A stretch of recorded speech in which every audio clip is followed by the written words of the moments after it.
আহা, আজ সমুদ্রটা কত শান্ত লাগছে। হ্যাঁ রে রুই ভাই, এমন শান্ত দিনে সাঁতার কাটতে কত ভালো লাগে। চলো সবাই মিলে দৌড় প্রতিযোগিতা করি। না না, আগে একটু খাবার খাই, তারপর দৌড়। এই শব্দটা কি? সমুদ্র তো কাঁপছে। আমি শুনেছি উপরে মানুষের যুদ্ধ হচ্ছে, বোমা পড়ছে সমুদ্রে।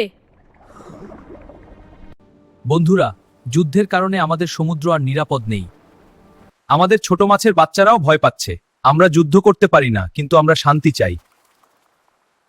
আমরা যুদ্ধবাজদের ঘৃণা করি। আমরা শান্তির নতুন সমুদ্র খুঁজতে যাব। এত দূর সাঁতার কাটতে হলে তো ফিট থাকতে হবে।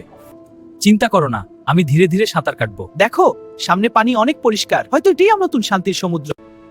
এটাই আমাদের নতুন ঘর। এখানে কেউ যুদ্ধ করে না, সবাই শান্তিতে থাকে।